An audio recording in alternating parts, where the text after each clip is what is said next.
In today's accounting lecture, we studied two different new concepts. First is joint product and second is byproduct. What do you mean by the joint product?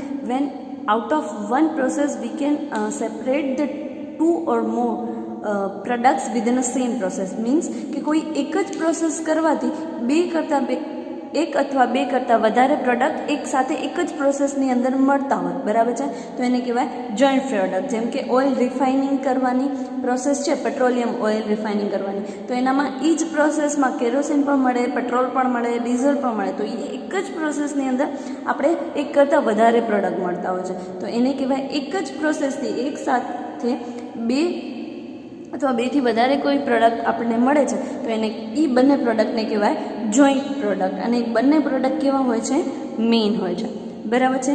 એની સાથે સાથે second concept છે by product. By product એટલે main product and extra product. એટલે કે કોઈ એક process કરવાથી એક પ્રોડક્ટ જે આપણે જોઈએ છીએ એ તો મળે જ છે, પણ સાથે સાથે એક એક્સ્ટ્રા પ્રોડક્ટ પણ મળે છે, but any value comparatively main value કરતાં ઓછી હોય છે, બરાબર છે. જોઈન્ટ પ્રોડક્ટમાં બંને પ્રોડક્ટ સેમ બંને એટલા જ ઇમ્પોર્ટન્ટ હોય છે, જ્યારે બાય પ્રોડક્ટમાં એ મેઇન પ્રોડક્ટ કરતાં બીજા પ્રોડક્ટની વેલ્યુ કમ્પેરેટિવલી લેસ હોય છે, તો એને કહેવાશે જોઈન્ટ પ્રોડક્ટ અને બાય પ્રોડક્ટ. જોઈન્ટ પ્રોડક્ટ અને બાય પ્રોડક્ટ વેલ્યુ કરવાની ઘણી બધી મેથડ્સ હોય છે. તો પહેલાં જોઈએ છીએ આપણે જોઈન્ટ પ્રોડક્ટની મેથડ્સ. તો સૌથી પહેલી મેથડ છે on the basis of production.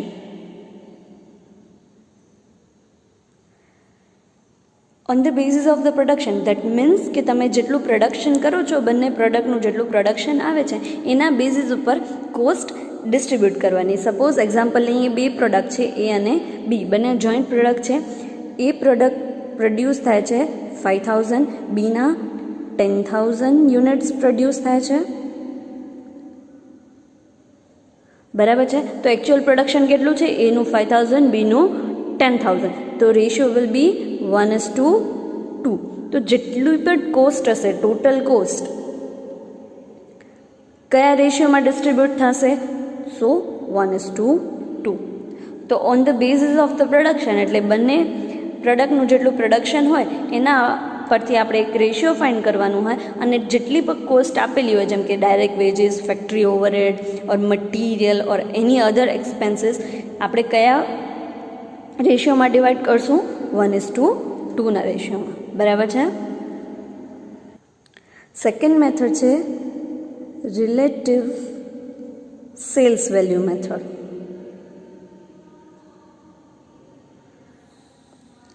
એટલે કે બંને બે અથવા કોઈ પણ પ્રોડક્ટની સેલ્સ વેલ્યુ કેટલી છે એના બેઝિસ ઉપરથી આપણે રેશિયો નક્કી કરશું, બરાબર છે. સપોઝ કરો બે પ્રોડક્ટ છે એ અને બી, બરાબર છે. એની પ્રાઇસ છે 40 રૂપીસ, બીની પ્રાઇસ છે 50 રૂપીસ, બરાબર છે. અને એનું પ્રોડક્શન જોઈ લઈએ. પ્રોડક્શન છે 400 ને અહીંયા 200, બરાબર છે. તો એકચ્યુઅલ રિલેટિવ સેલ્સ વેલ્યુ, તો આપણે શું ફાઇન્ડ કરશું? Sales value 400 × 40, 16,000, 5 2 10, 10,000, right. તો સેલ્સ વેલ્યુ એની મળી 16,000, બીની મળી 10,000, તો 16:10. તો એની વેલ્યુ રેશિયો આવશે 8:5. તો જેટલો પણ કોસ્ટ હશે રિલેટિવ સેલ્સ વેલ્યુની મેથડમાં, જેટલો પણ કોસ્ટ હશે એ આપણે કયા રેશિયોમાં ડિસ્ટ્રીબ્યુટ કરશું? 8:5. રિલેટિવ સેલ્સ વેલ્યુ ફાઇન્ડ કરવાની. સેલ્સ કેવી રીતે મળે? Price into production.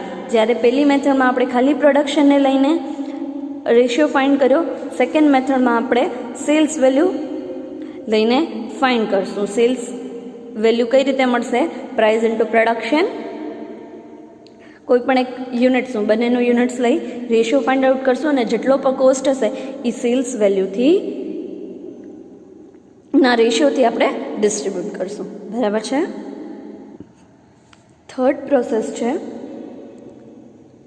relative sales value minus further processing cost method. આ મેથડમાં આપણે બે વેલ્યુઝ જોઈશે, એક તો રિલેટિવ સેલ્સ વેલ્યુ અને બીજી છે processing cost.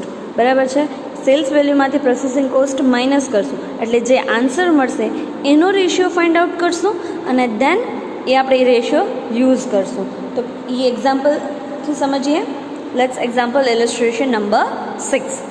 A, B, C are three joint products and number of units are produced in the common process were 1,500, 500 respectively. A joint cost were 11,000. The cost for the processing is A 500, B 2,500, C 2,000. Its sales value per unit will be A 20, B 15, C 8. Then appropriation the joint cost કેટલી છે 11,000. એને distribute કરવાની છે A, B અને Cના.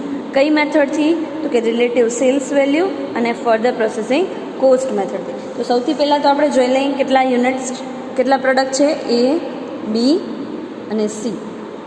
સૌથી પહેલાં આપણે find કરશું sales value.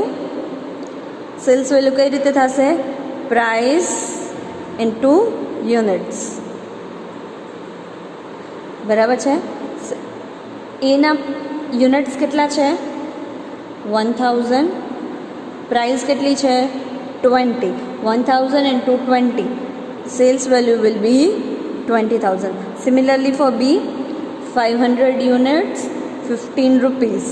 15 into 5, 7,500. Similarly for C, 500 into price 8, 4,000. Cells value મળી ગઈ. સેલ્સ વેલ્યુ પછી મેથડમાં જ કહે છે માઇનસ ફર્ધર પ્રોસેસિંગ કોસ્ટ. તો માઇનસ પ્રોસેસિંગ કોસ્ટ જે ઓલરેડી આપી દીધેલો છે. એનો છે 5,000, બીનો છે 2,500 અને સીનો છે 2,000. માઇનસ કરીએ. 20,000 minus 5,000, 15,000. 75,000 minus 2,500, 5,000. 4,000 minus 2,000, 2,000. રેશિયો શું મળશે? 15:5:2. 0 કટ કરી નાખશું એટલે આપણે રેશિયો મળશે 15:5:2. જોઈન્ટ કોસ્ટ કેટલો છે? Joint cost is equals to 11,000. 11,000ને આપણે ડિસ્ટ્રીબ્યુટ કરશું 15:5:2ના રેશિયોમાં. સો four A, B and C, 11,000 15 plus 5 plus 2, 22 is equals to 7,500. 11,000 into 5 by 22. Answer આવશે 2,500 and 11,000 2 by 22. આન્સર આવશે 1,000. તો જોઈન્ટ કોસ્ટ 11,000 કઈ રીતે ડિસ્ટ્રીબ્યુટ થશે? એમાં 7,500, બીમાં 2,500 અને સીમાં આવશે 1,000. બરાબર છે. ફોર્થ મેથડ છે weighted average units method. Weighted average એટલે કે જેટલા પણ પ્રોડક્ટ હોય એને વેઇટેજ આપવામાં આવે કે કયો પ્રોડક્ટ ઇમ્પોર્ટન્ટ છે, કયો પ્રોડક્ટ ઇમ્પોર્ટન્ટ નથી. તો એના ઇમ્પોર્ટન્સ વાઇઝ, પ્રેફરન્સ વાઇઝ એને વેઇટેજ આપવામાં આવે. જેમ કે બે પ્રોડક્ટ છે A અને B. એના યુનિટ્સ પ્રોડ્યુસ થાય છે 5,000 અને સીના થાય છે 3,000. અને આપણે એવું માનીએ છીએ કે એ વધારે ઇમ્પોર્ટન્ટ છે કમ્પેરેટિવલી B. તો એને આપણે વેઇટેજ અસાઇન કરીએ છીએ 3:2. તો આવી રીતે વેઇટેજ આપી દેવાનો અને એના ઉપરથી આપણે રેશિયો ફાઇન્ડ કરશું. 5 3s are 15,000, 6,000. તો ન્યૂ રેશિયો વિલ બી 15:6. બરાબર છે. તો જોઈન્ટ કોસ્ટ આપણે 15:6ના રેશિયોમાં ડિવાઈડ કરશું. આ હતી fourth weighted average units method. Fifth method છે on the basis of selling price. As simple as name suggest, કોના બેઝિસ ઉપર? સેલિંગ પ્રાઇસના બેઝિસ ઉપર. તો સપોઝ કરો બે પ્રોડક્ટ છે એ અને બી. એની સેલિંગ પ્રાઇસ છે 5 રૂપીઝ અને બીની સેલિંગ પ્રાઇસ છે 10 રૂપીઝ. તો ratio directly will right like this 1:2. અને જોઈન્ટ કોસ્ટ પર કયા રેશિયોથી ડિસ્ટ્રીબ્યુટ કરશું?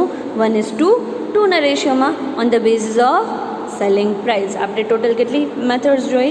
5 મેથડ્સ જોઈ. કઈ? on the basis of the production, on the basis of sales value. Third is on the basis of sales value minus further processing cost. Fourth is weightage average method, and the fifth is on the basis of selling price. Let's solve the illustration number 8. 3 products A, B, C are obtained during the process of the production. The joint cost of the process is 30,000. The following further information is available. Product X, Y, Z. Unit produced 12,000, 8,000 and 10,000. Sales value is given. Total separate cost is given. In which method we have to find out? First, appropriation the joint cost over 3 products on the basis of the relative sales value minus further processing cost. And second is appropriation in the joint cost on the basis of weighted average method, allotting the weightage 4:2. Yeah, means 4:4:2 products X, Y, Z respectively. Let's solve the example with the first method.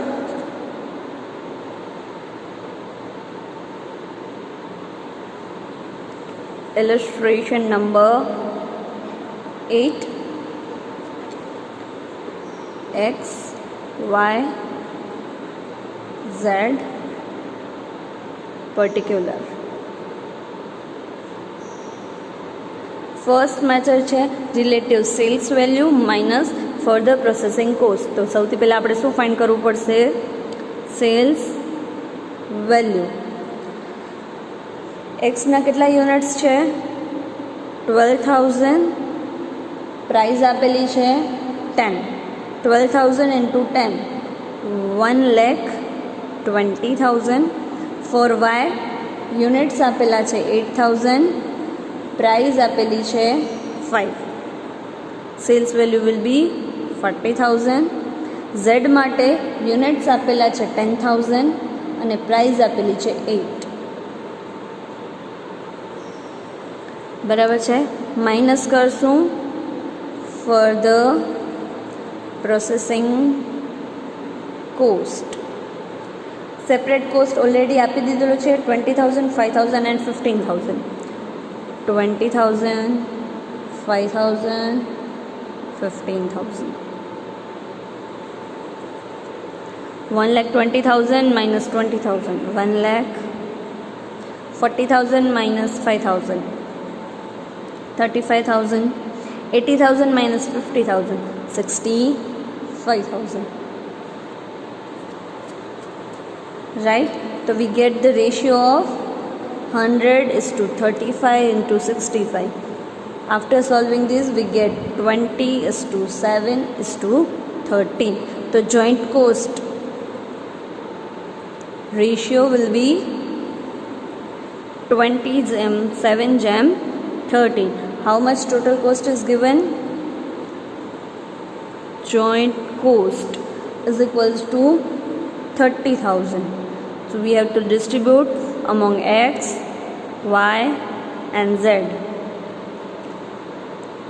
30,000 into 20 by 13 plus 7, 20, 20 plus 20, 40. Similarly, 30,000 into 7 by 40 and 30,000 into 13 by 40. We get answer is 15,000, 5,250 and 9,750. Total cost separation for X is equals to 15,000, Y is equals to 5250 and Z is equals to 9750.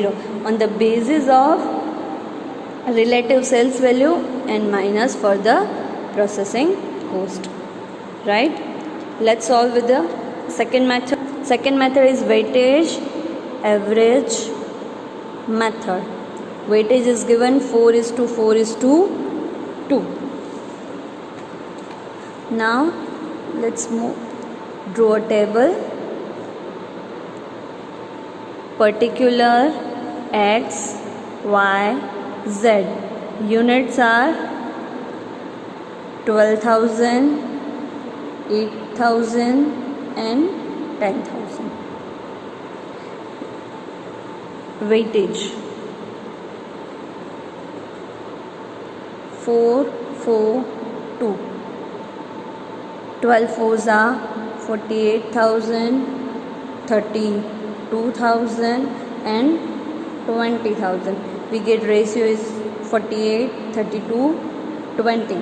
After simplification we get 12, 8 and 5. We get new ratio 12:8:5. Joint cost. The 30,000 is equals to 30,000. We distribute among the X, Y, Z. 30,000 into 12 upon 12 plus 8 plus 5, 25. 30,000 into 8 by 25 and 30,000 into 5 by 25. Answer is 14,400, 9,600 and 6,000. Here is the allocation of joint product. હવે આપણે ઇલસ્ટ્રેશન number 10 solve કરીએ છીએ, જેમાં કોઈ જાતની specific method નથી આપેલી, છતાં પણ આપણે જોઈન્ટ એક્સપેન્સ છે એનું ડિસ્ટ્રીબ્યુશન કરવાનું છે. પહેલાં તો સમજી લઈએ કે ક્વેશ્ચન શું કહે છે. A factory is engaged in the production of a P and course of its manufacturing byproduct of Q. Here it's a byproduct અને કોઈ પણ જાતની byproductની કઈ મેથડ વેલ્યુએશન કરવાની એ કીધેલું નથી. Produce which after a separate process has a commercial value for the month of January 2013. Following are the summaries costing data. Particular, joint expense, separate expense. Product is P and byproduct is Q. The output of the month 3,000 ton of the P and the ton of 100 tons of the Q and selling price of the Q average rupees 800 per ton.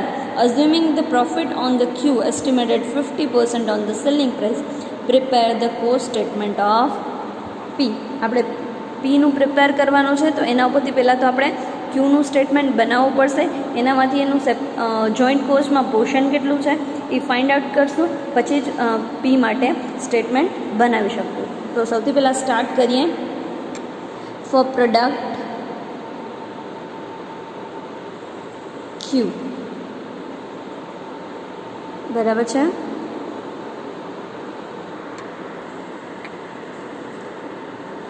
Product ક્યુના production cost, production units કેટલા છે? Production units 100 tons.